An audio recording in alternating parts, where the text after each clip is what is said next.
이번 주 박근혜 대통령이 취임하고 처음으로 국회를 찾아 시정연설을 했습니다. 예산, 법안 통과를 의원들에게 부탁하고 정치적 현안도 여야가 합의하면 수용하겠다고 말한 건 좋았는데 야당을 설득하는 데는 역부족이었던 것 같습니다.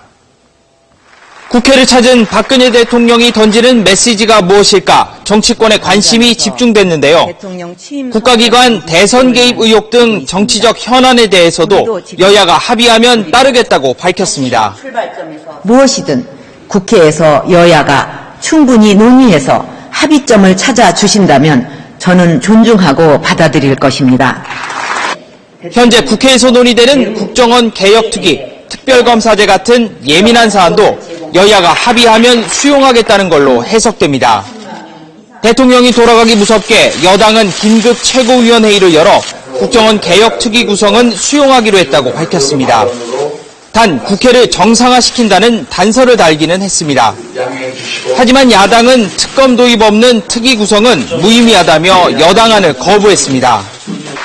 대통령의 첫 시정연설에 대한 국회 반응도 관심사였는데요.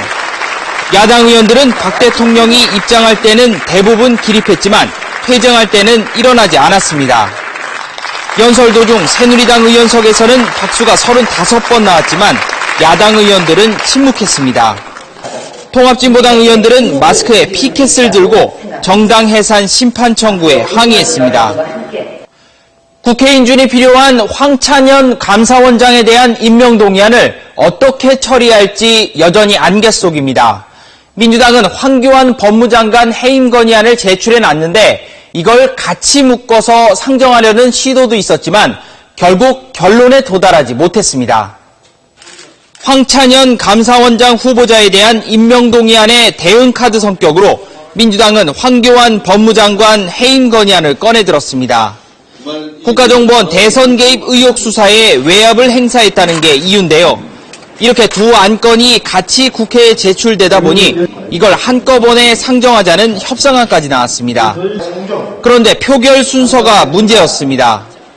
여야는 상대당 의원들이 먼저 자리를 떠날 것을 우려해 새누리당은 황 후보자 임명 동의안을, 민주당은 황 장관 해임 건의안을 각각 먼저 표결하자고 맞섰습니다.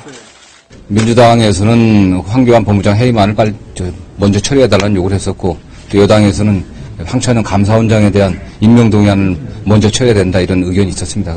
여야 원내 지도부는 강창희 국회의장까지 만나 협의했지만 결국 결론을 내지 못했습니다. 의장님은 계속해서 양당이 합의를 해서 와라. 근데 우리가 합의를 못 이룬 상태고. 결렬으로. 사실상. 네. 황 장관 해임 건의안은 어제 자동 폐기됐습니다. 여야 원내 지도부는 주말 동안 물밑 협상을 거친 뒤 다음 주 초에 협상을 재개할 계획입니다. 대선 개입 의혹을 받는 국가정보원 직원들의 트위터 글이 121만 건이나 검찰 수사로 밝혀지면서 민주당이 다시 거리로 나서 시위를 벌였습니다. 이번 공소장 변경 신청 과정에서도 수사팀에 대한 외압 의혹이 있다며 특별검사 임명만이 진상을 밝힐 유일한 해법이라고 주장했습니다. 새누리당은 공소장 변경을 했다는 건 검찰이 공정하게 수사하고 있다는 증거라며 민주당이 특검을 요구하는 건 당파적인 발상이라고 비판했습니다. 지금까지 정가위클리였습니다.